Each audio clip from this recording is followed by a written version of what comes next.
Welcome to the Good, the Bad, and the Sequel Q&A. My name's Doug. So the next sequel that we're going to be covering is The Predator, the one that came out a few years back. I never saw it, so this is going to be so fun to review a movie that I never saw. I think I maybe saw the trailer. I know the cast was great with Olivia Munn and also Keegan-Michael Key and a bunch of other people. Shane Black directed it, so that'll be a lot of fun to cover. And I got to interview a face that I've seen so much over the years. One movie we covered, The Fly 2, Scorby himself, one of the most vile bad guys in that movie, actor Garry Chalk, a guy that I've seen so much over the years. But when I was doing my interview prep, man, his voice work over the years is unreal. Camp Candy, loved that as a kid. He did a ton of voices on that over the years. He worked on G.I. Joe. He worked on so many shows. I think he said over like 1,500. Double Dragon, man, I love Double Dragon. Oh my gosh.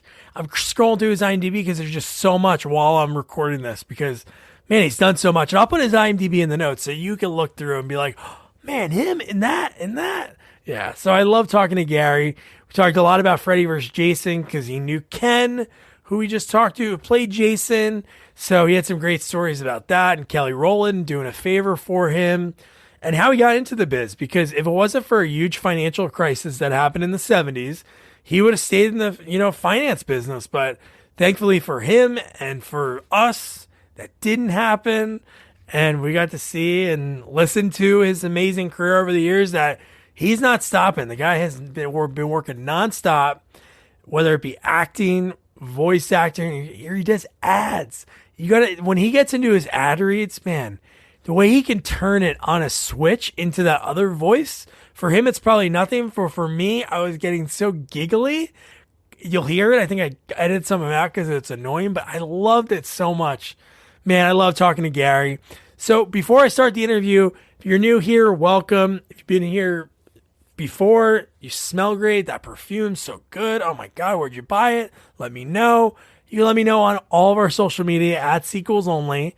And then subscribe wherever you're listening and rate us. Rate us 4, 5, 20 stars. As many stars as you feel. We love what we do. And the more ratings we get and subscriptions, the higher we get and more people can check us out. I don't know. We have so much fun doing this. We ask that as a huge favor. If you do it, great. If not, we get it. But please do it. So without further ado, here's actor, voice actor, ad reader, Garry Chalk. Well, Garry, this is awesome, man, because a lot of times you don't know. Like, I talked to a few different voice people you probably worked with over the years. One, Neil Ross, which I'm sure you cross paths with. Probably cross paths with, yeah. Yeah. And a lot of times you don't put the face behind, because you're on TV too. You do both, the voice and in front of the screen. So, like, I know you from so many different things, like Fly 2 and Freddy versus Jason, but your voice credits are unbelievable. What was the first journey for you? First credit was voice, right? My first credit was film. Oh, okay. It was called, I can't remember I think it was called A Man, a Woman, and a Bank. And it was with James Coburn. Oh, nice. That's a good way to start. And it was directed by a fellow named John Gillerman, who did a movie called The Towering Inferno. Yeah. Yeah, that guy. So that was my first movie. It was the first movie that I actually had lines in. And it was 1981, maybe. I had a film before that, but I didn't have any lines that I can remember. It was called The Gray Fox, 1980. Oh, okay. Yeah, there's another one right around that time too, Mr. Patman, where you just play a policeman. Looking for Mr. Patman. That was the other one. No, Man and Woman at the Bank with Donald Sutherland. Oh, That's okay. who it was. Looking for Mr. Patman was the one with James Coburn and Gillerman, and it was pretty exciting. I was there's a guy who I just like my idol when I was a kid. Yeah. And here I am doing a scene with him on this movie, and I'm just sort of gobsmacked, but it was pretty cool. And that was way back then. And since then, you've been doing a lot. So how did it all start, Gary? Where did you grow up? I grew up here in Vancouver, Oh, nice. Vancouver, Canada, and I was born in the UK. I came over here when I was about five, I guess, 5 or 6. I was just a kid, and I've always lived here. I had a brief stint in Hollywood and a brief stint in Ottawa for a couple of years. I was there. I just was in Los Angeles for a little bit. I wanted to sort of make some inroads, but I really didn't like the vibe, so I just stayed home. Yeah, and it worked with the boom of Vancouver. Like in the right around the time you started it, like a little bit after that is when that all happened. But why did you? What made you pursue this dream of being, on Oh, TV and being on film? film and TV. Well, I was always a performer. I was a musician first. I liked playing music, and I did a lot of theater when I was younger. I had my first taste of being on stage when I was about 9, I guess, and I sang in a choir when I was 12 on TV on the Ron Morier's Saturday Dance Party, and that got me hooked. I just loved it, but I thought it was just for fun because I never got paid, so it Yeah. was just for fun. So I did musicals at high school and the usual things, but I never thought of doing acting as a career. And then I was working as a stock trader at the stock exchange in my early 20s, and the market just tanked, and a lot of us got laid off, and I was one of them. And I was like, well, what the hell am I going to do now? So I went back to college, and what I wanted to do was be an English literature teacher and an anthropology teacher. I just loved anthropology and literature, so I went, and I did very well. I got, I was almost a straight A student in that, and I thought, well, this is cool. I like this. And then for one of my lit projects, I had to go and watch a play downstairs. And I had never really watched a play before. Oh, no, that's a lie. I watched a show called The Ecstasy of Rita Joe, or sorry, The Grass and Wild Strawberries. And the only reason I watched it was because there was a band named Chilliwack who was playing the music, and I loved the band. And a guy who I knew named Chief Dan George was the star of the play. And I thought, I got to go see this. So I went and saw it. And that was pretty exciting. But then I'd never actually been to a play, like a play. And I went and saw a play at Studio 58 at Langara called Of Mice and Men. And it was so good. And the production value was so good. And the acting was fabulous. And I said, that's what I want to do. I'm going to do that. So I went and I auditioned for the program, for the theater program there. And there was a fella who ran it, a British guy named Anthony Holland, who was a pretty well-known actor at the time. And I auditioned for him at a Russian hall. I think it was called the Russian Hall or the Scottish Hall. And he was reading a newspaper. And I was doing my audition. I was acting my face off. And he looks up and he goes, well, you got some talent, not much, but some. All right, thank you. And then I was in. So I got into this marvelous 2-year program, and it was very intense, and it had lots of shows. And I didn't realize at the time they only let in 15 people per term. Wow. For this from across the country. So I thought, whoa, well, this is pretty cool. But anyway, when I graduated from there, only 3 of us graduated out of the class of 15. We lost them by attrition or whatever, but I had to stick with it. I nearly got kicked out of school for tearing a strip off a teacher one day, and a French teacher, and Anthony called me into his office today and said, they want me to throw you out, but I'm not going to. But don't do it again. And I said, okay, I won't. I was doing a musical review called Jacques Brel's Alive and Well Living in Paris. And it was the only play at the school that was held over after we graduated, so they had to pay us. Not a lot, but they had to pay us because it sold out every single performance. It was just a wonderful show, and I got the best reviews I've ever had. Wow. I got a review from CBC National Radio that said, this guy, Garry Chalk, is a phenomena. I don't know how, I don't know where, but somehow Jacques Brel must have known he was alive and wrote these songs just for him. And I went, okay, I'm ready. And I got people, you got to go to Broadway. You got to do this. You got to do that. And I'm going, no, I'm gonna do some plays. So I did some plays and finally got my first taste of being on set with a film, which was, funnily enough, an industrial film for a department store on bagging groceries. And the other one was for operating a dishwasher for the White Spot chain. And it was just me. And when you use the L500 dishwasher, one of the most important things,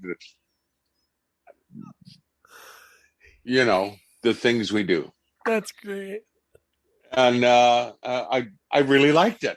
And then I got into a real movie, which was the Mr. Patman.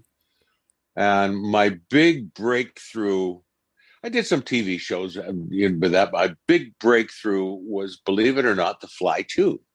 Yeah, Scorby. Because Scorby was voted most popular character by the critics down in San Francisco or down in California. They loved my villain. So when that show went onto the big screen, I got calls from Paramount and Metro MGM and all these people. They're going, no, this guy's cool, and they wanted me to play Dr. Quinn, Medicine Woman. They wanted me to play her husband in that television series. But as soon as they found out I was a Canadian, boom, it all went down. Because they didn't want to go through the hassle of going through the 01, which was a really laborious and long time process. So I stayed home, but I still worked a lot. I got another big breakthrough after that was with Farrah Fawcett. I did a mini series with her called Small Sacrifices, which was a big critical success. And then again, the phone calls start coming. And again, he's a Canadian. So who is this guy? Where are they? But was it just paperwork, or they had to pay something for it, or? To get that 01, it costs altogether. If you do it yourself, it costs about $14,000 because you have to get all these letters and recommendations and blah blah blah, and they just didn't want to go through the hassle of doing the 01 or the work permit. But now it would be easy for me to get a work permit because I have national recognition, because I have 2 national awards. But because of those awards, because now it's too late. I'm 70, so I don't really want to go to Hollywood anymore. All I want to do is just, hang out at home, work on shows for a little while, and then just come home. Yeah. But I liked it when I was in Hollywood, but, I really didn't get a large charge out of the scene there because it was it's a very weird,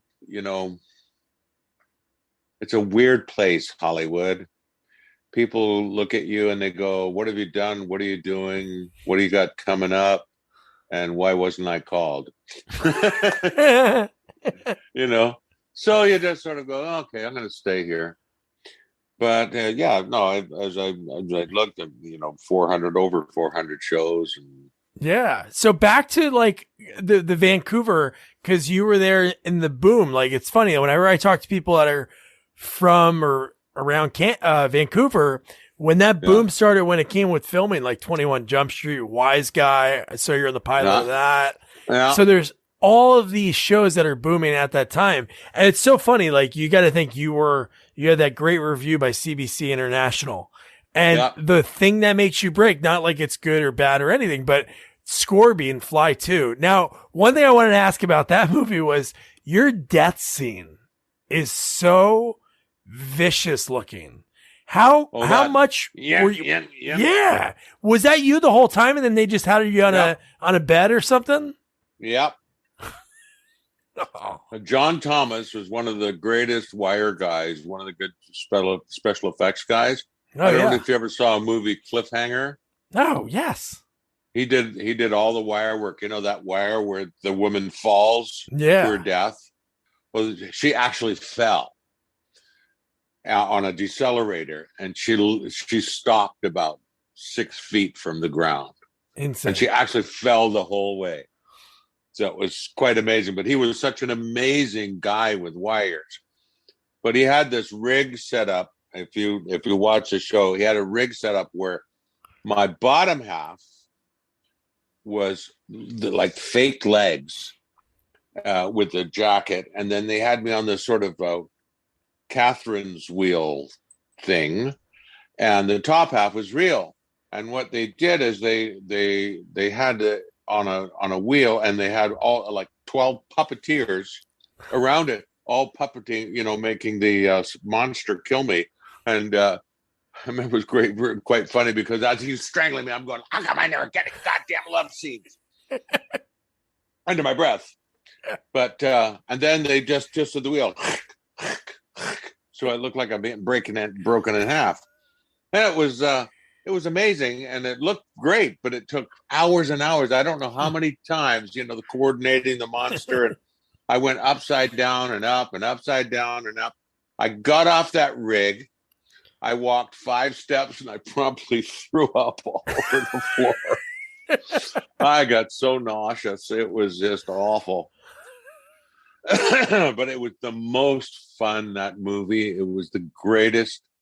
One of my best film experiences, I think. All my film experiences are pretty good, but that one really stuck out as one of the best. And it was a hallmark or landmark for me because I was the first guy in Vancouver to get a lead role in an American feature film. Wow. Because usually we're just a backlot, you know, and back then we were still kind of a backlot. But people were starting to get recognized as good actors. And now it's a whole different story. Now the Vancouver is recognized as one of the major production centers in North America. I mean, next to Toronto, it's Toronto, Los Angeles, Vancouver, New York, you know. And actually, there's sort of a joke going on, and they refer to Hollywood now as Vancouver South. Vancouver South. Because of all the productions. But that Fly 2 actually really launched my career, and it was the people were wonderful. I'm still friends with the director, Chris Wallace, who's now retired. He makes, I don't know if you've ever gone to his Facebook page or anything, but he still makes monster models, and he makes these weird sort of monster trains, like model trains from scratch. That's awesome. If you go, just look up Chris. I'll check it out. Chris Wallace. He makes some amazing stuff. Was that his first direct? Yeah, his first directing. Yeah. Because I forgot what movie he worked on just before that. I think he was supposed to do the creatures. I think he was doing Ghostbusters. No. Or no, he did Gremlins? Yeah, because he was supposed to do Gremlins 2, I think, but he chose he got the gig to do Fly 2, and that's how Rick Baker got the job on Gremlins 2. I remember on Gremlins, that sort of connections. But Chris designed all the Gremlins. Yeah. You know, it's kind of cool when you see them, and a great story about that. I was in a hotel in Cannon Beach in Oregon. Oh, I used to live in Oregon. Cannon Beach is beautiful. Oh, beautiful. Well, I was at not the Seaside. It's called the Seaside Village. No, not Seaside. It's in Cannon Beach. The Hallmark. It's called the Hallmark Hotel. And it's right by Haystack Rock. Yeah, I love it. And I remember sitting in the hot tub, and there was a woman there and a guy and her husband and their kid. And the woman said, "Oh, I know you. You're that guy. You were on that movie." And I said, "Yes, hi, how are you?" And she goes, "Oh, this is fantastic." And the kid says, "I remember, yeah, you do cartoons." And I said, "Yes, I do." And he goes, "Can you send me a souvenir?" And I said, I'll see what I can do. So I took their address and I went to Chris and I said, "Do you have any of your rejects from the teleportation pods? Do you have any like the inside out cat or something like that?" And he goes, "Yeah, you can have that." I said, "What?" "Oh yeah, you can have it." And I said, "Shut up." So I put this thing in a box. It's a cat, but it's inside out. It's just gross. It's monstrous. And I put it in this box and I sealed it up. And I said, "Caution, monster in box," like this. So I sent it off, and the parcel arrived at the kid's house in Oregon. But mother opened the box first and flipped out, started screaming like a maniac because it looked pretty real. And the kid goes, "What's the matter? What's the matter?" And he looks and he goes, "Cool, he sent me my monster." That's amazing. So I get a letter from this kid back to my house, and it says, "Dear Mr. Chalk, thank you for this wonderful present. The monster was fabulous. I took it to school for show and tell. A kid wanted to buy it off me for $100, and I said no. Your friend Jonah." That's amazing. That was pretty funny. That's like a lifetime story. Like, that's so cool when people do stuff like that. That's so awesome. You actually follow through. That's great. Oh yeah, follow through and just do it. And it was just and since then, I mean, I don't know how many television shows and movie shows and cartoon shows. I think I've done about I don't know, 2,000, 1,500 cartoons, I guess. Yeah, probably. Somewhere around there. It's quite a bit. Yeah, so they sometimes they sort of blend. I know there was one movie that everybody was saying, "Oh, I saw you in that movie." And I said, "What movie?" And he went, "It was a movie called 3 Weeks, 3 Kids." And I said, "I have no idea what that is." And he goes, "No, you were in it." I said, "I was?" And he goes, "Yeah, you were in it." And I said, "Come on, I have no idea. I had no idea that I did this movie." And it was just on last week on TV, on Showtime or something. And I thought, well, shit almighty, I am in it. That is me. I am in this movie. It's so funny. But it was very surprising because it's kind of a comedy with what's her name? Eliza Kutsu. Oh yeah, yeah, something like that. Yeah, something like that. I can't remember her name, but yeah, she was very nice, and the whole show was quite cool. But after you watched it, then the memories kicked in. The real, oh yeah, like it was a lot of fun. Like the acid flashbacks. You're like, oh okay, you know what? I do remember that. Yeah. No, it was great. But that Freddy versus Jason was hilarious. I got some great stories about that. Oh yeah, well, we'll get to that. One thing I wanted to ask was, so Fly 2, I assume, was filmed in Vancouver? Yes, it was. Okay. And it was a big deal. I think the budget on it was 23 million or 24 million, which was a big deal back then. Yeah, that's a lot of money. And they built the set itself, I think, cost about 2 million because that was all real, elevator and all that stuff that you saw, the big control room scene. Where the fly goes through through the window. That was another trip. That was fun. But the effects in those days, everything was practical. There were no CGI, right? I love that. Yeah. So when you see that guy get killed by the elevator, that's the best. We were standing right there, all of us watching this, and everybody got completely grossed out because it looked so real, and the sound of it. And then my friend played the guy with the melting face. Remember that when he goes like this, he pulls his face off. Do you know how they did that? No. That was done by Stéphane Dupuis, who was the head effects makeup artist there. And he won an Oscar for Raiders of the Lost Ark, I think, for the makeup on Raiders of the Lost Ark. So what they did is they built on this guy the bone mask, a mask of bone with the jaw, with the teeth. And then they built a muscle mask. And then they sewed little tubes of blood, and then little strings all through the mask, and then they put the skin mask on top of it like oh my that. God. And then they attached the strings to the tips of his fingers. So he goes like this. He goes, ah, and he starts pulling his hand, and his face falls apart. And it looks so great. And it was awesome. All practical. It was just incredible. And then they made when I died, when the monster stepped on me, a little puff of smoke comes out of my mouth. That was out of they made a life cast of me, and that actually happened. There was no effect. He stepped on it, and this puff of smoke came out of the mouth of it. And so another side story to that. Yeah. I go into, well, it's a couple of great stories. I go into a makeup store years later, and it's called Act One.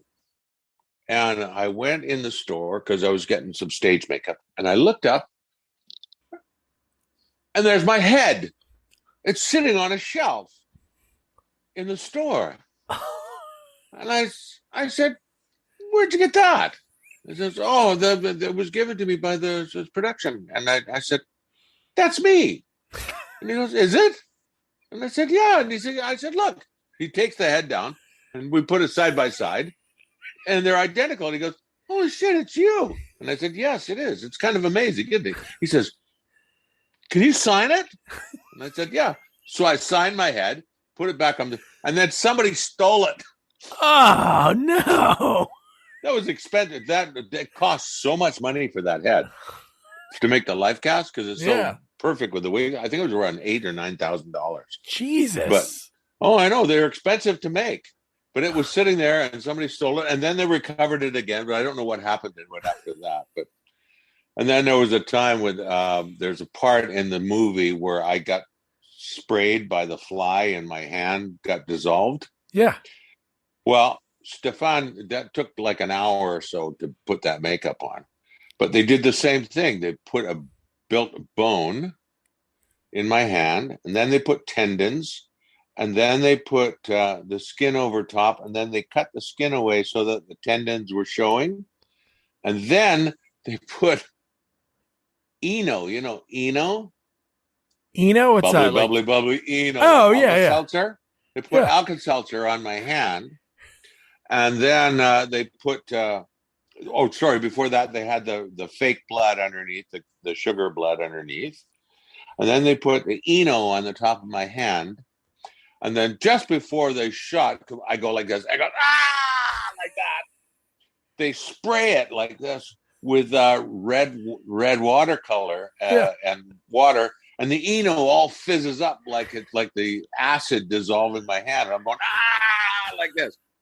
Oh. It looks so cool. That's so cool that there's those items that are like you can buy at the store that look amazing on film. Oh, incredible. And then I had a lunch break on that day. I had a lunch break, and I was asked to do some commercials for A&W because I used to do all the A&W commercials. A&W, the new A&W Teen Burger. 12 beef patties, lettuce, cheese, pickles, onions on a sesame seed bun. And I used to do those, a lot of them. And we used to write them too. And so I didn't want to take my makeup off because I had to go back to work, but I wasn't going back to work for several hours. So I said, well, can I go down and record these commercials? And he goes, sure, go on, piss off. So I get in the car, and I have to be very careful with it. So I get in the car. I get to the studio, and there's a studio called Pinewood. And it's all this kind of rough wood on the inside. And the producer of the commercials, who I've been working with for a long time, I walk in and I slam my hand against the door, and I go, oh my God. And she just about fainted dead away. She says, oh, for Christ's sake, what's happened? What happened? I said, no, just pretend. She goes, "Oh my God, it looks so real." And she slapped me for scaring her. But oh man, there was so much fun on that show. We had yoga classes, we had acupuncture, we had this thing called there's this guy Bucky who was the lighting guy. Bucky, yeah, no, he's pretty famous. He did Yeah. Halloween 4, and he put his name in the movie on the guy's shirt with the Illumalords, Bucky and the Illumalords. Well, Bucky and his crew built a swimming pool with tiki lamps and torches and whatnot outside on the studio parking lot. And it had, lounge chairs and everything because we shot all summer. Yeah. And it was called Electric Beach. And at lunchtime, everybody would go diving into the pool and go swimming. And I couldn't do that, of course, because I've got prosthetic makeup on, so I can't do anything. I just have to watch the other kids play. Garry, this is a good segue. You mentioned like the A&W and doing the ads for that. How did you get into doing voiceovers? How did that start? Oh, well, I when I was still in theater school, the head of the program, Anthony Holland, had friends who had some things that they needed advertising for. And he said, I had a great voice for this. Would you voice these commercials? And I said, sure. So I went and it was commercials for like Sunny Rest Nursing Home. It was a nursing home, some nursing home commercials. So I did that and they paid me and it was nice. And but when I really got into it was when I went to Ottawa with my wife and I, or my ex-wife and I got seconded to Ottawa for her job. So I thought, well, I can work here in the theater and I can work in Montreal and Toronto. So why not? But I ended up working a lot in Toronto, in Ottawa, because they did a lot of voiceover for government voiceovers, like the leave reporting system or SRS, the FN C1A1 or A1C1 semi-automatic rifle, it's all these things. And one day I got called into this studio called Sound Ventures, and the guy who ran the place is an old radio guy from Chum Radio named Chuck Rubin, and I'm naming him because he's so great. Yeah. But anyway, Chuck, I got called in to do a commercial for the Ottawa Citizen. Anyway, the Ottawa Citizen for the latest and greats in sports, news, and entertainment. But I didn't do it. The Ottawa Citizen for the greats in sports, news, and entertainment. And of course, the Ottawa Citizen, they liked their old guy who had the breathy voice. And Chuck said to me, they don't like it. So I got fired from that voiceover.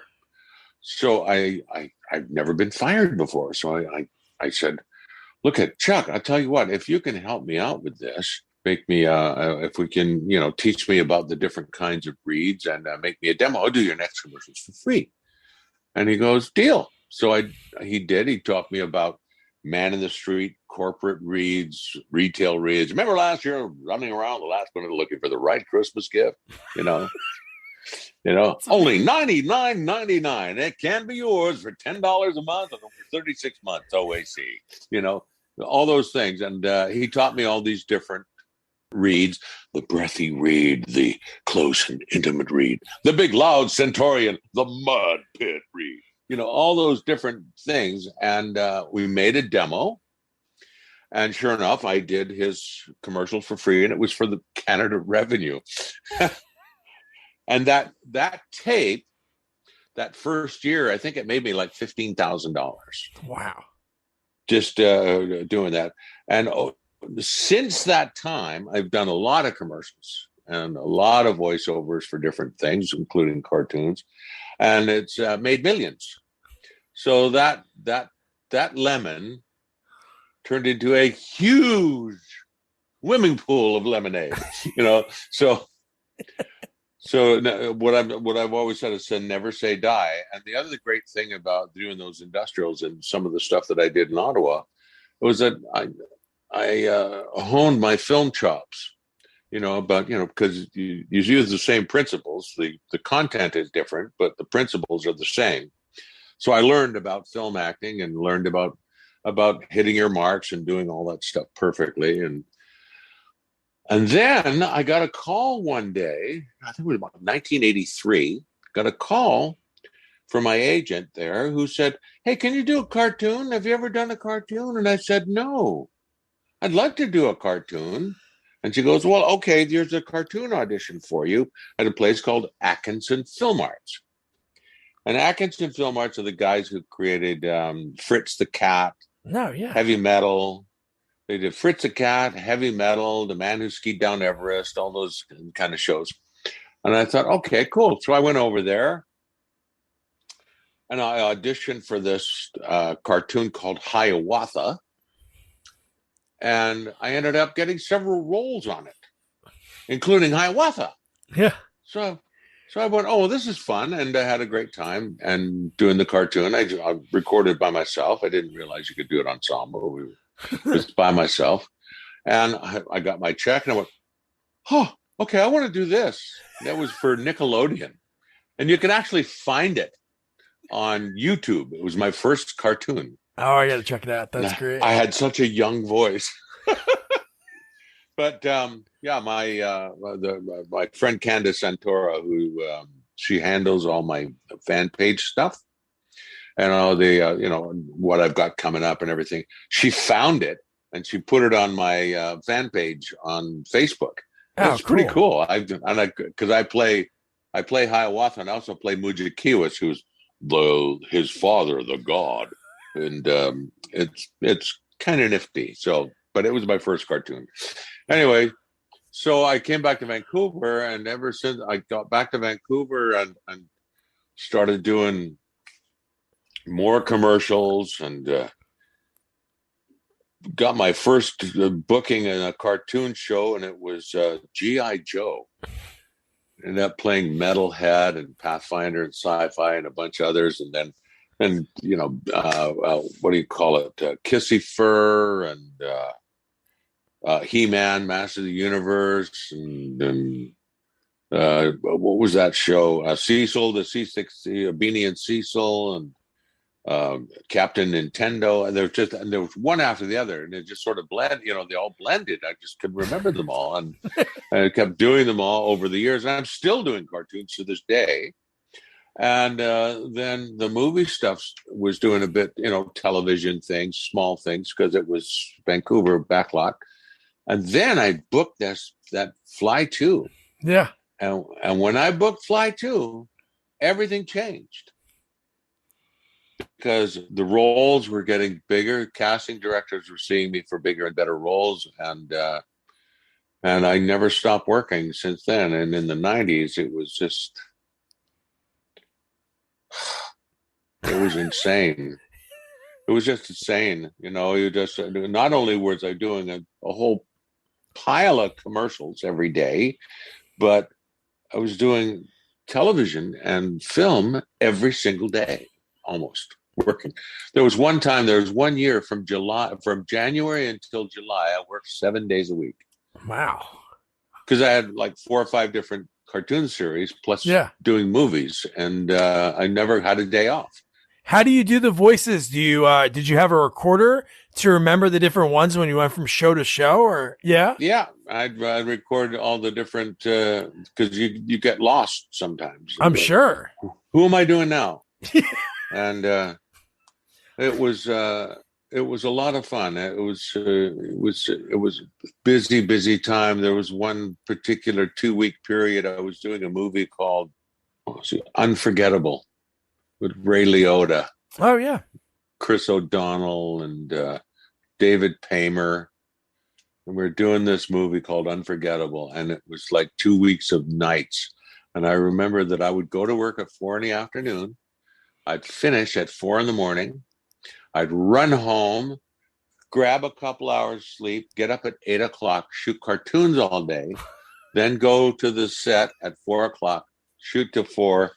And it got to the point where I was like, If I sat down at any time, anywhere, I was asleep. You were asleep. I was just like, it was quite embarrassing one time because I remember I fell asleep in a chair on the set of MacGyver, and I was in my chair, my cast chair, and I'm just sitting there watching the action, and you hear, "What the hell is that?" Garry Chalk, wake up! I said, "What? I'm awake." And he said, "You're snoring like a goddamn banshee, Jesus Murphy." And I went, "Oh, I'm terribly sorry. I didn't even realize that I was asleep." Yeah. But I had fallen asleep, and only briefly, like 10 minutes. But oh man, but you're working hard. Well, that's it, and it was pretty hectic and so much fun. One movie in between. You're doing a lot of these cartoons like Camp Candy, which is so cool. But because of who was in it. Yes, Virginia. There is a Santa Claus, Bronson, like one of his towards the end. It's in his last 5 films. Oh yeah, Charles Bronson when we did Seawolf. Yeah, he was, and Yes, Virginia. Yeah, well, I did 2 movies with him. Yeah, and the same producer, and Michael Anderson directed the. Seawolf, and I think Duke Fennedy was either the producer or the director on Yes, Virginia. And that's why I broke the stunt coordinator's nose. Oh no! Accidentally, it was his own fault, but I broke his nose, and it was pretty bad. But my stunt double, who was named Tony Morelli, was killing himself laughing. He was falling about. He said, "Yeah, it's snapping, asshole. What the hell?" Because he was saying, "No, you got to sell that punch." I was supposed to hit Richard Thomas. He goes, "Sell that punch. Sell that punch." And he says, "How much more do you want? That's pretty big." And he goes, "No, I want you to really sell it." So I went wham like that, and he was standing right there, and I got him a hammer right across his nose like that. Dropped him like a sack of potatoes. Oh my God, it was so upsetting because I'd never heard anybody on the set before, and that was quite something. But Tony thought it was really funny. That's funny. But poor Tony, he doubled for me for a while. He passed away about 4 or 5 years ago, I guess. But he's like the world champion kickboxer fighter. He was just amazing, yeah. And and Yes, Virginia, that was fun, and Charles was great, and the other one, Seawolf, that was a great adventure. We were on the water on a 100-year-old sailboat for a couple of 3 weeks, sailing up and down Georgia Strait, and there was Charles Bronson, there was Clive Reville, Len Cariou, Mary Elizabeth, what's her last name? Mary Elizabeth. I should know it. Christopher Reeve. Who else was on there? Oh, there was a few people, but it was great fun. That was Chris, and they were all so good, and he was such a strong man, that Charles Bronson.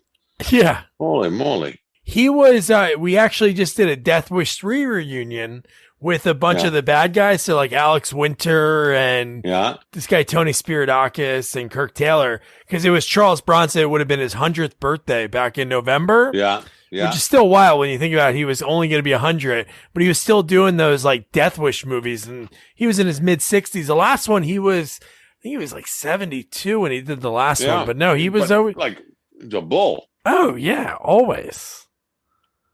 No, I really liked him, but that was such a fun cast. Clive Reville, Len Cariou was the guy who you wouldn't know him, but maybe you would. But he played Sweeney Todd, the original Sweeney Todd Broadway show.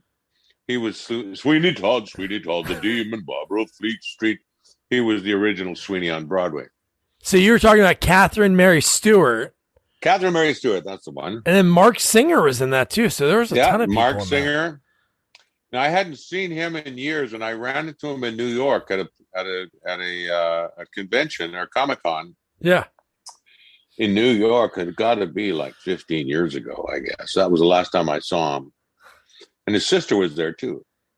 And then even that same year, you did another cool movie. Like, I know it was like a TV movie, but The Odd Couple Together Again. Oh yeah, that's awesome. Yeah, that was Tony Randall and Klugman, Jack Klugman. Jack Klugman, and Jack Klugman was suffering from throat cancer at that time. That's why he had this voice. He talked like this all the time. But I didn't get on with Mr. Randall too much. Tony was a bit of a dick. Because I was a recording engineer, and I'm supposed to do this whole thing, and I literally live in a recording studio. Yeah, and so I know what I'm supposed to do. And he goes, "No, we don't want to do that. No, I'll do this. And I said, "No, I was hired to do this. I'm doing it." And he goes, "No, I'm doing it." And I said, "So what am I going to do?" "Well, you just sit there and watch."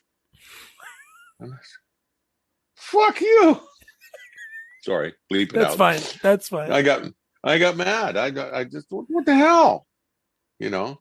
That's so weird that your role is engineer, and he says, "No, I'll do it," and you just So he took over because it was his. He was doing this commercial spot with Suki Kaiser was the character, the girl behind in the booth. Suki, absolutely lovely woman, just adored her. And Steve Savage Holland was the director. Oh, nice. And I love Steve Holland. He's just the greatest guy. And we did another show together called Beans Baxter. Yeah. Oh, you were in that too. That? So I talked to another Vancouver. Not like Vancouver's a small town. Everybody should bump into each other. But Jerry Wasserman. Oh yeah, Jerry. Okay, yeah, I interviewed him like a while ago, and I was going to mention it before, but his little scene as in the flashback of when in The Fly, Fly 2, he ended up, whoever did the special effects for his arm getting chewed down to bone from the dog, that was on the cover of Fangoria magazine. Oh yeah, I know. His pretty arm. Cool, hey? That's so funny. Jerry Wasserman. Such a small world. He's a professor at the university too. He is, yeah. I was talking to him, and that's great. But I did Beans with Steve Holland. Such a cool show. I talked to Stuart Fratkin, who was Woodshop. Oh yeah. Well, there was some funny stuff on that show, boy. I love that. And then I got to work with Steve Holland again. We did a movie called Big Time Movie with a boy band called Big Time Rush. Oh yeah, that was like in the 2000s, right? Yeah. Okay. Was hilarious fun. Nice. Just loved it. We just had so much fun, and the guys in the band were great, and it was like a high school comedy, right? Yeah. I got to eat the scenery, and I played the head of MI6 and try some Japanese torture. Oh, it was just great fun, and it was a great guy to work with. But there you go. So more adventures everywhere. No, I love it. And another person that you worked with, and I think it's so cool because it's obviously all the credits you did voice and acting are huge, but Reboot. I talked with Michael Benyere, and a guy that you probably have worked with so many different times and for so many episodes, but that was a huge show. Yeah. Oh yeah. No, Reboot was, I played Hack. I played Hack, Turbo, Cyrus, Doc Fingers, Al, and who else did I play? I played somebody else in there. I can't remember who it was, but I remember digits. But Michael played Bob. Yeah, and he was great. Well, I did a side story. I did Michael Benyare's first movie, I think, was called Camp Nowhere or something, or Camp Erewhon. and it was with the Bob and Doug McKenzie guys. Oh, nice. And the guy who played, do you remember seeing the Prince of Bel-Air, the black guy who had the famous dance? Oh, Alfonso Ribeiro? Alfonso Ribeiro, that's right. Yeah. I never realized what an amazing singer he was. Yeah. He was an incredible singer. He had a fabulous voice, but he was very funny in the movie. And we did that back in 1987, I think. Wow. 87. And Benyer was just a kid. And also Venus Terzo, who was on that. She was one of her first movies. And then we did another one. Thank God I'm a country boy. John Denver. Yeah, I did a movie with John Denver. And there's John Denver and John Rhys Davies. Oh, nice. But it was great. And Denver was just the nicest man you could ever meet. Yeah. He's just the greatest guy. And on our wrap party of our show, he came and gave us a concert at the venue where we had our wrap party. And he gave us a concert. And it was just magic. It was just magic. I just loved it. And then years later, like a few years ago, I did the story of John Denver, and I played his manager. And Chad Lowe played John Denver, and I think his wife at the time, or his girlfriend at the time. Kirsten Dunst played his wife. Yeah, okay. Yeah, so it was kind of an odd thing. Yeah, it's like a full circle kind of thing, you know. You work with them, and then do a movie about his life story. Yeah, so it was pretty wild. You know, one person that you've worked with a lot, and then we'll get to it because I know you said you had a few Freddy vs. Jason, but Lachlan Monroe, because you were in a movie I've never seen until I watched it last night, was Camouflage. I've never even heard that movie. I don't know how. And the fact that I went through like this little IMDb like kind of hole, because I do that when I interview people. I watch movies, I do research, and the fact that Billy Bob Thornton was involved in writing that movie, and he used that pseudonym for it, and I was like, I couldn't believe it. But your scene, you're in the the first scene in the movie is so funny with you and Lachlan. Yeah. I love Lachlan. I've done so many shows with Lachlan Monroe. It's like we used to do all these Disease of the Week, I used to call them movies. And I used to play his dad. Or, he played the bad guy to my good guy. And a movie I had just done recently, it was a low budget movie. What the hell was it? Oh, it was called Road to Ithria. And I wasn't actually in the movie, but I voiced one of the leads because he couldn't speak English or something. It was about Afghanistan. Yeah. And I voiced his character, and it actually looks really good. So it's pretty good. And Lachlan was playing a U.S. Diplomatic guy in it. So no matter what, you're there for him, even if you're not physically there. Yeah. Well, Lachlan and I really like Lachlan. I've basically been with him through most of his career. So. Yeah, no, that was like not saying I'm sure his beginnings were before like Dead Man on Campus and Scary Movie and like Camouflage, like that part of it. But no, because you worked on Freddy vs. Jason. I'm just thinking the bigger ones that I remember, and then even like a few years ago, I didn't know about the Afghanistan one, but Max 2, he plays the president in that movie. And no, it was the CIA guy. Yeah. Yeah. I just had that little bit. And the reason I got that part, it was just a small part in the movie at the beginning of the movie, I think. And the reason I got it is because the director directed a movie called Scooby-Doo. It was a Scooby-Doo movie, which I did. I played Vice Principal Grimes. And then I did another movie with him called Christmas Story 2. Yep.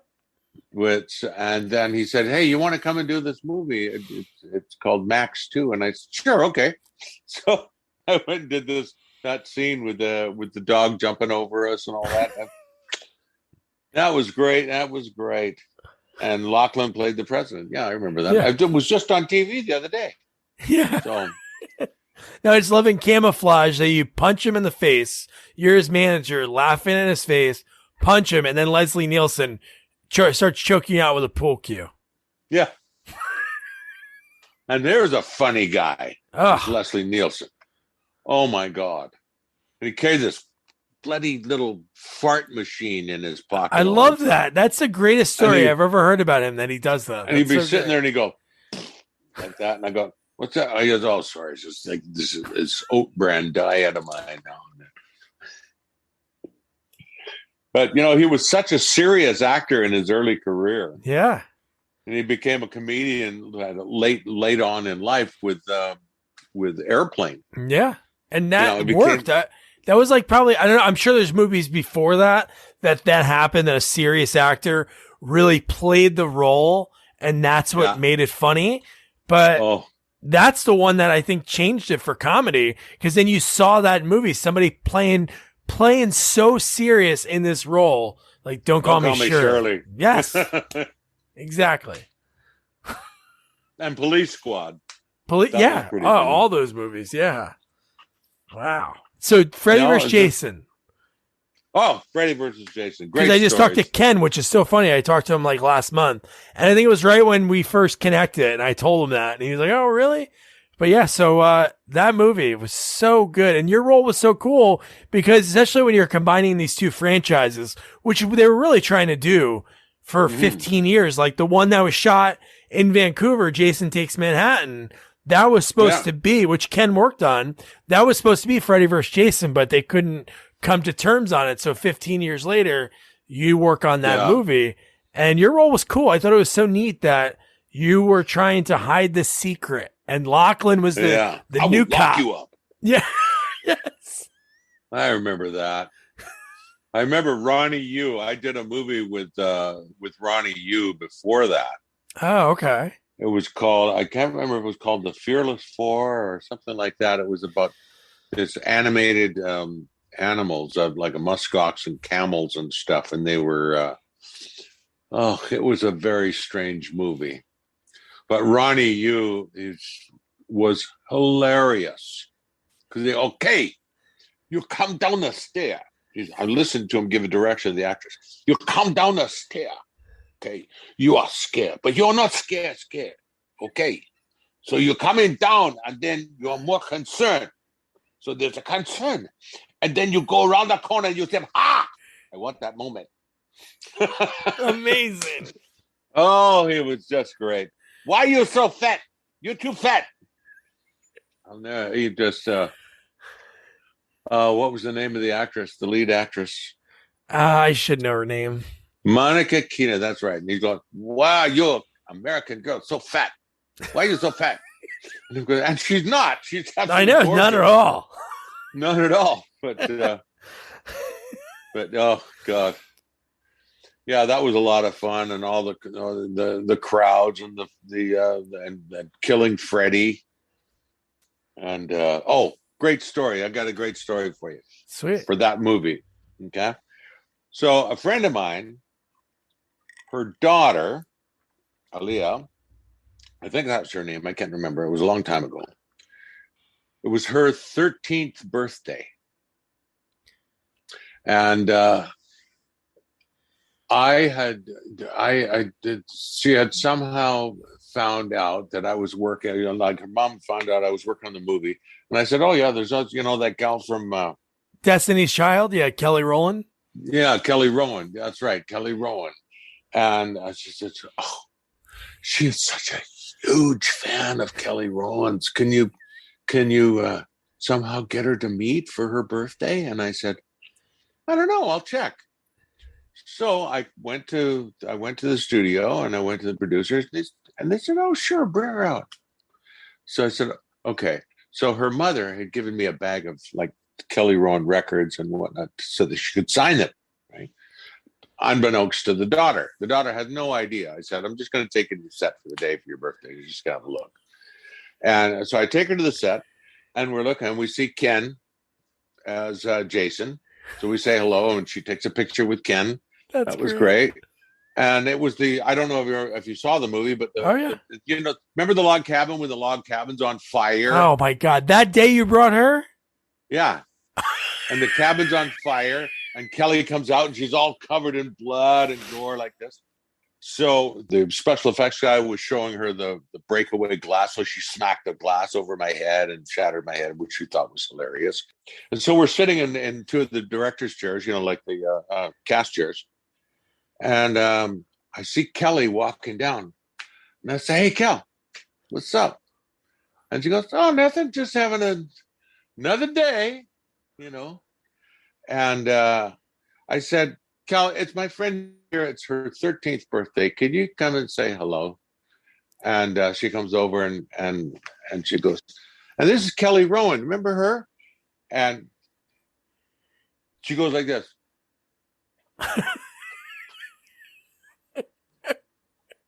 "Oh, hi, as a 13-year-old girl would do. "Hi." And she says, so it's your birthday. She goes, "Yes." She goes, "Well, come on, girl, let's have a chat." So they went into the makeup trailer so she could clean all the gore off. And they sat there for an hour and just chatted. She signed I got her to sign all her stuff. And then we were there for I don't know, about an hour and a half maybe or so. And then we went home. Well, for crying out loud, she talked about that day for a year.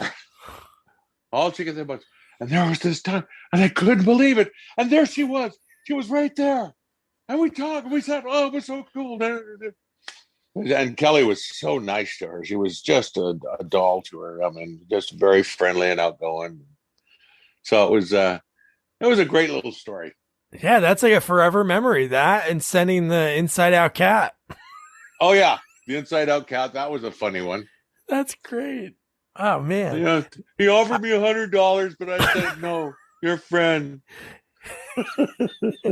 So for movies like that, when do you have to be on set for a day like that when it's not your scene, or you just love to be around for it?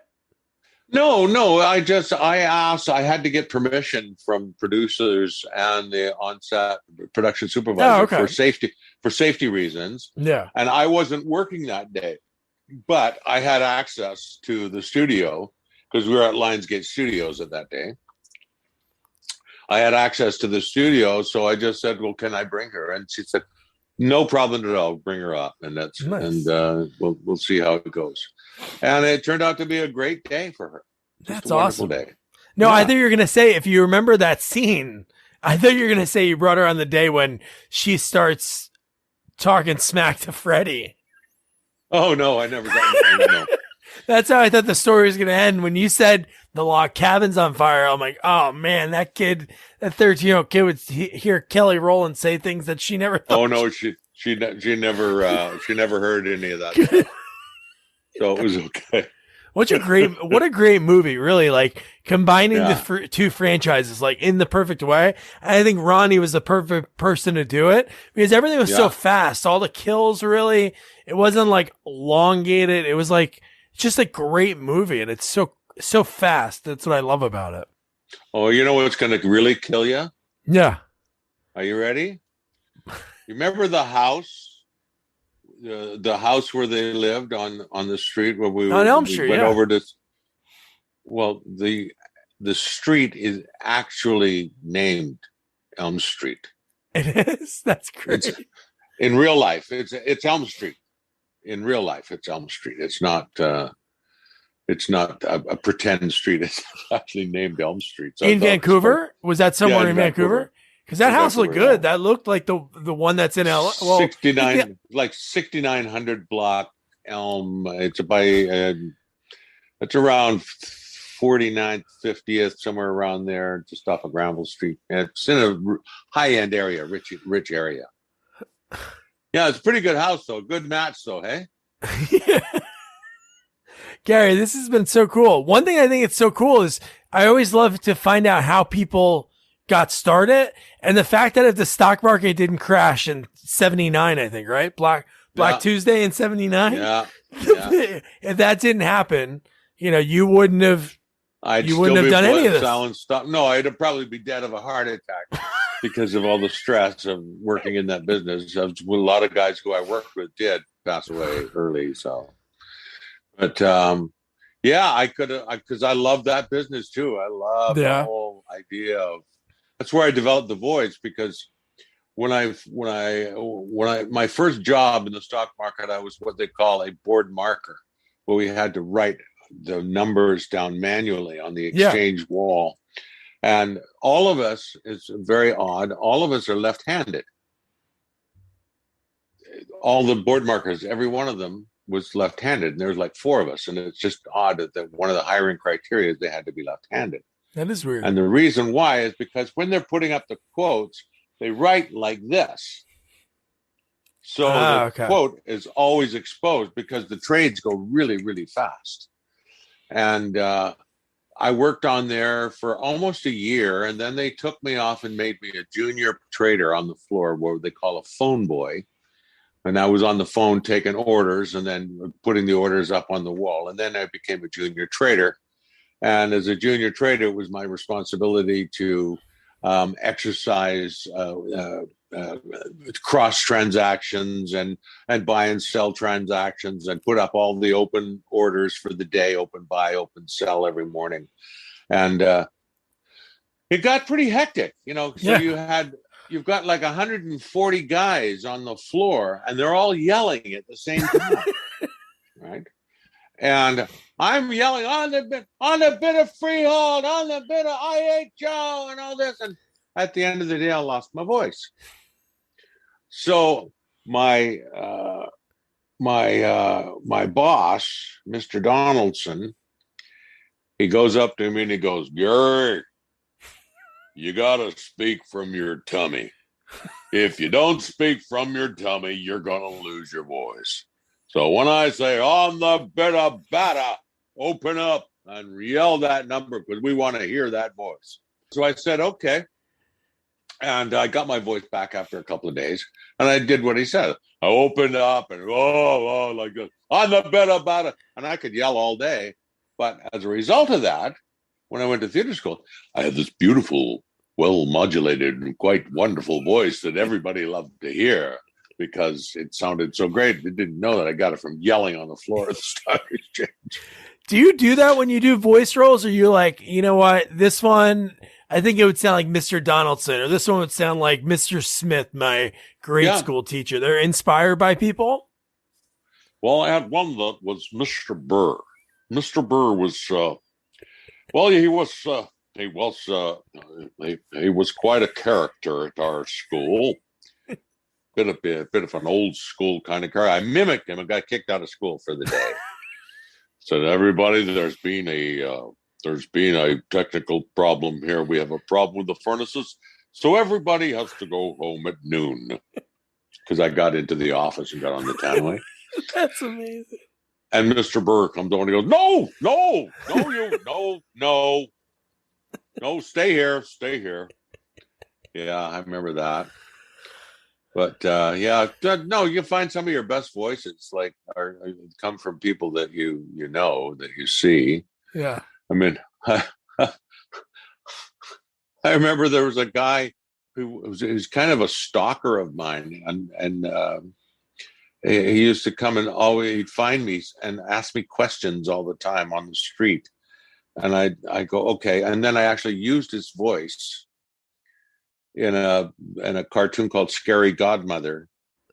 And I said, I just want to, and you come up to me and it's Mr. Chalk, I just like to ask you a question. Just one question, please. If you could be so kind to answer me this. When you were with Rat Trap in episode 9, and so I thought, this is a great one. Oh, Scary Godmother, I do love to come out and play with you, but it's Halloween, So I just used that voice. But how did he find you? Was this like, is this like internet age or? Oh, yeah, it was, okay. Yeah. Ron heard, just one more question. Could I just ask one more question? And I go, okay, sure, ask away. because that's one thing I've never done. I've never turned anybody away. Never have. Just because it takes 2 minutes to answer a question, and Totally. I know energy. So there you go. And My they little remember guys. it forever. Like there's probably so Oh, they many of do. those you've done over the year that somebody tells their friend at a cocktail party. Be like, hey, you ever Yeah. see so and so? I talked to him. I picked I grabbed his ear at a bar and I talked to him for 20 minutes or something. Oh yeah. Well, a friend of mine, asked me to come and talk to a group of young filmmakers yesterday or last night, and Oh, cool. so I went out and because they wanted to ask me about filmmaking from an actor's point of view, and how should a new director deal with casting and deal with actors, and I thought, sure, I can do that. I'll do that because I've worked with a lot of different kinds of directors, Yeah. and good ones, bad ones, and outright crazy ones. And but I walked, I walked in the door, and everybody started clapping. I said, "No, you're clapping, but I haven't even said anything yet."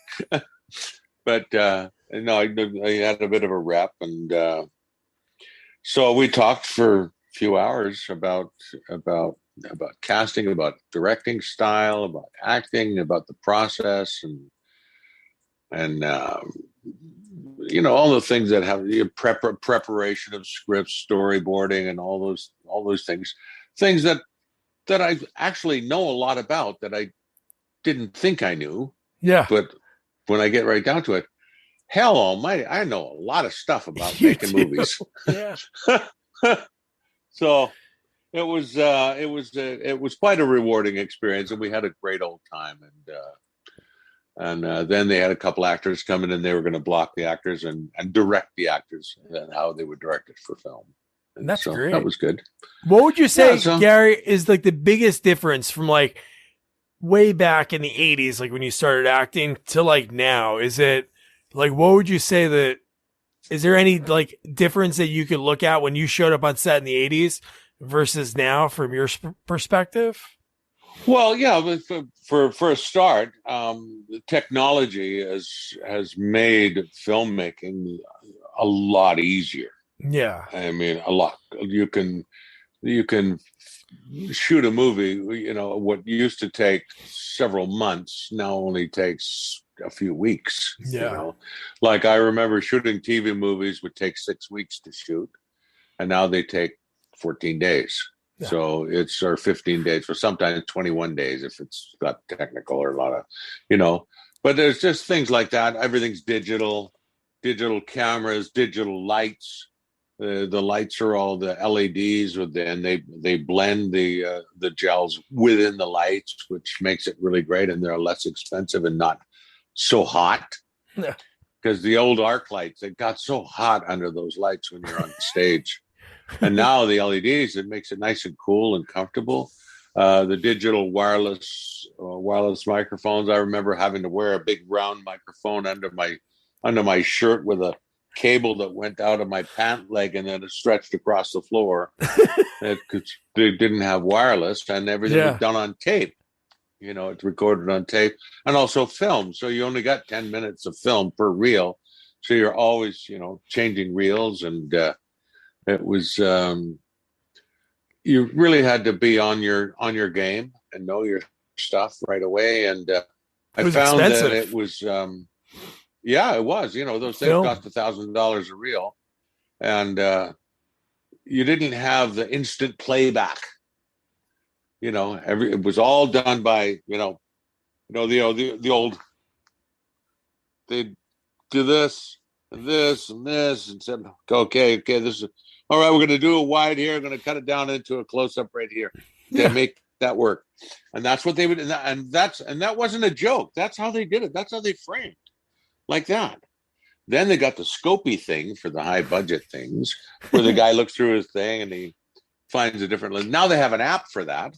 Yeah. Called Artemis, and there's this app that you can put it on your phone. It costs like $100 or something, or $80. I can't remember. It's called Artemis, and it mimics the lens picture look through of every kind of camera. Wow. and every lens. So if you're using Artemis, or if you're using a Lexus or Red or 35 mil, it'll give you all the lenses, and you'll go, okay, I'm going to put an 80 mil lens here for this shot. It's going to need a little bit of a help. So they click in 80 mil, and that's what it looks like. And you go, oh, okay, cool. With all the framing awesome. For feature film and television built right in. So it's the technology these days is amazing. One of the most amazing things, before I go there, one thing I found that when I first started, I was so excited going to work on set. It was just, I loved the smell of it and the sound of it and the people and this organized chaos.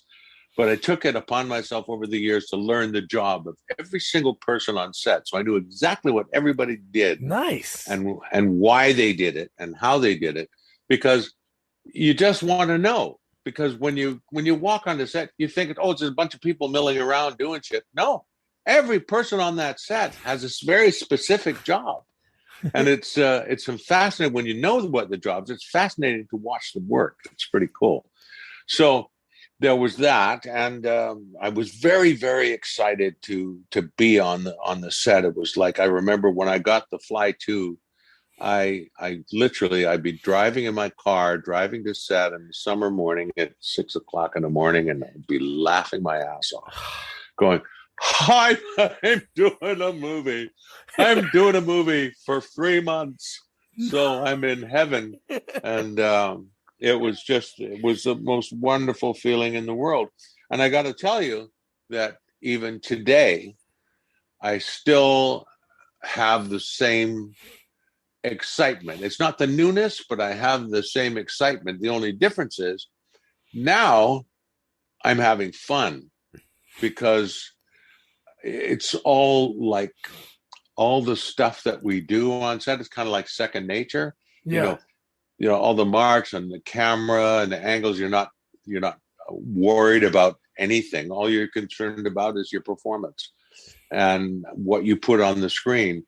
And when you can relax into that, you don't have to be concerned about anything else over here, just this. It's so freeing, and it's so much fun. And that's one thing I've always said to young actors. I was working with a young actor last year.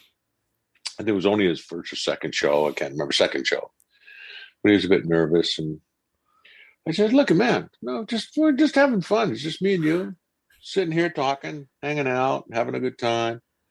And it was so relaxed and so easy. And when they watch the scene, it's so relaxed, so natural and so wonderful. And you just go, and that's what it's all about. It's just enjoy what you're doing. You can be, as emotional as all get out or whatever, but still you always remember that this is acting, but I call it, reacting is what I call it. But and you're still busy, man. Like even the last few years, like Day of the Dead, Tribal. That was fun. You have so many different shows, even ones that are in post-production right now. So yeah, you're still working. I'm still at it. Yeah. Tribal was fun. I really loved that show. It was one of my favorites. I had some great work in that. One of my all-time favorite series to work on was Cold Squad. Cold Squad, I was on 7 years, I guess, and it was a joy to go to work, because my castmates were so wonderful, and the directors, and they were all just a great crew. I became great friends with a lot of them, and just had a wonderful time. The Killing was a fantastic show. That gal Mireille Enos and Joel Kinnaman, man, what a treat to work with those guys. Yeah, that's a cool show. And then right before that, you were in another show that I liked. I looked at Alcatraz. You were in one episode of that. Oh, that was a funky show. That show should have been on forever. It was so cool. Great cast. So expensive. It was. Yeah. And Sam Neill was so great. I really liked him. And the warden, the English guy, Johnny. Yeah. He was fantastic and just the nicest guy. And Maiko Neal, who is Sam Neill's daughter, who's a singer. She came and sang at the place where I sing at all the time, and played and hang out, and that was great fun. And that kid from what was the name of the show? The Lost, Jorge Garcia. Was that Jorge Garcia? Yeah, Jorge Garcia was in it. And the kid from Mr. Mercedes, I think. The villain from Mr. Mercedes. I think that was him, or iRobot. I can't remember. There's I don't know if I'm looking at the cast, but I know Robert Forster was the main lead's dad. He owned like the bar in the show. What was so expensive about it? Was it just? Oh, I don't know, but it would just cost a lot of money, and apparently they just didn't know if it could go anywhere. But I thought it was amazing. I loved the it. episodes I saw was just great. I was so pissed off when it got canceled. I need to go back and watch it. I started watching Wise Guy again last night. I saw it on your IMDb. And it's a great series, but the first 10 episodes with Ray Sharkey are just so good. Oh yeah, I did the pilot. I remember that. Yeah. And then I did later on, years later, I did one episode as a bartender in that show. That's because I worked with Jim Burns a lot, and I remember that was my first foray into the Channel world. Was Wise Guy, because then after that I did all those shows, Viper and 21 Jump Street and Pure Luck and all the Channel shows. They did them. Yeah, they called me. I had several directors that I used to work with, Jim Contner and who else was in there? David Nutter, I think, was there, and they were just wonderful. And Contner used to always call me the go-to guy. I was the go-to guy. Nice. I need a cup. Go to him. So I worked all the time on those shows. Man, Garry is great. The fact that he did so many of those nice things, like sending the kid that he saw in Cannon Beach, which me and my wife loved. He sends him the dead cat from The Fly 2, and then not a real dead cat, obviously. And then also he signs his head. He sees his own head in a makeup shop, which is so cool, man. Garry was so great. And talking about Bronson, who doesn't love Bronson? You guys know we love Bronson over here. So anytime we hear Bronson stories, that's great. But I love talking to Garry. The way he flipped into the A&W root beer, and he's like going into it. I'm like, oh my God. I loved it so much. So thank you, Garry. And now your homework, watch The Predator. I haven't seen it. So even as I'm recording this, I haven't watched it yet, but I'm excited because I love the cast. I remember really liking the trailer when I saw it. So it'll be fun. And Chris Egan, our horror sequel expert, is back for the first time since Hellraiser Inferno. Yep, the chess movie. So, So don't forget to review, rate, share our podcast. Follow us on all social media at Sequels Only. And don't forget to check out our website, sequelsonly.com. Good night.